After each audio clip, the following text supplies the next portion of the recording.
Tadi kita sudah berbicara mengenai etika kepemimpinan dan juga integritas. Kita juga akan menyoroti mengenai independensi, terutama mengenai KPK. Kita akan lihat jejak pendapat sederhana mengenai apakah KPK merupakan lembaga negara yang independen. Dan ini hasilnya hampir berimbang antara yang mengatakan ya independen 49%, yang mengatakan tidak 51%. Artinya ini netizen ini terbelah, mulai ragu apakah KPK ini independen atau tidak. Prof. Sulis, ini menurut Anda ini dampak apa nih membuat netizen ini memiliki sangat hasilnya seimbang sih, seperti itu pandangannya? Penyebabnya ya. Ya, saya boleh kembali kepada Bung Hatta, proklamator kita yang pernah mengatakan bahwa kalau perguruan tinggi itu tugasnya adalah menghasilkan manusia Indonesia yang berkarakter, itu haruslah mengajarkan cinta kebenaran. Artinya berani mengatakan yang salah gitu ya. Nah, sekarang kelihatannya terutama saat-saat ini hilang semua nilai-nilai mencintai kebenaran itu. Dan saya kira sebagai guru ya, saya mau bilang bahwa sistem pendidikan kita berperan sangat besar membuat orang-orang muda Indonesia itu kehilangan karakter gitu. Kami berlima dengan teman-teman secara sukarela membuat survei lintas universitas, ada seniman juga. 800 respondennya, anak-anak muda yang menjadi responden itu memberi prioritas yang krisis nomor satu di tanah air kita itu adalah krisis nilai, krisis moral.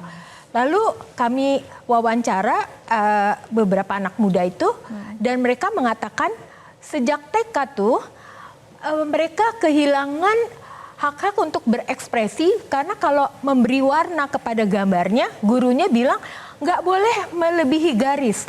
Akhirnya keinginan dia untuk menggambar itu jadi redup dan kemudian timbul suatu tindakan meminta temannya membuatkan gambarnya karena dia pintar matematik, dia akan memberikan contekan kepada temannya matematik.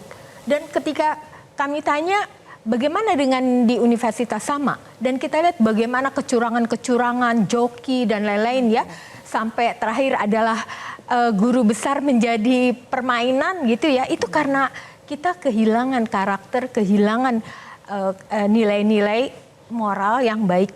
Oke, gitu. Prof, tapi bagaimana menurut Anda mengenai dampak masuknya rumpun eksekutif?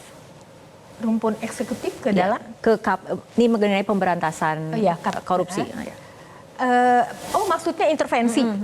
Tentu saja itu bukan yang diinginkan karena KPK di awal-awal itu selalu mendapat ranking teratas di dalam hal kepercayaan publik.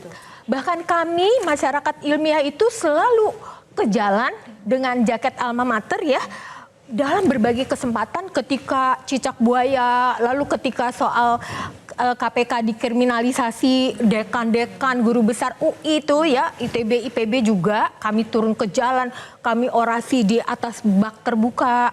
Lalu kemudian ketika revisi Undang-Undang KPK kami melakukan hal yang sama. Dan ketika teman-teman itu dites kebangsaan gitu ya, padahal mereka adalah profesional yang hebat sekali sebagai penyidik gitu. Kami juga melakukan hal yang sama.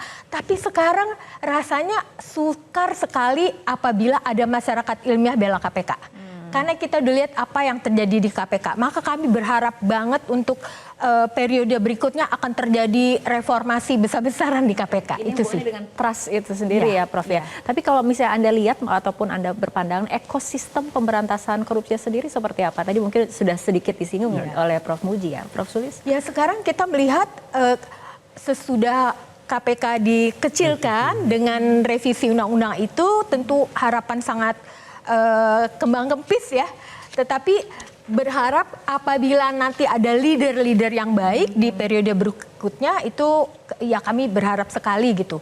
Tapi sementara saat ini kita melihat korupsi berkembang luar biasa, jumlahnya nggak kira-kira.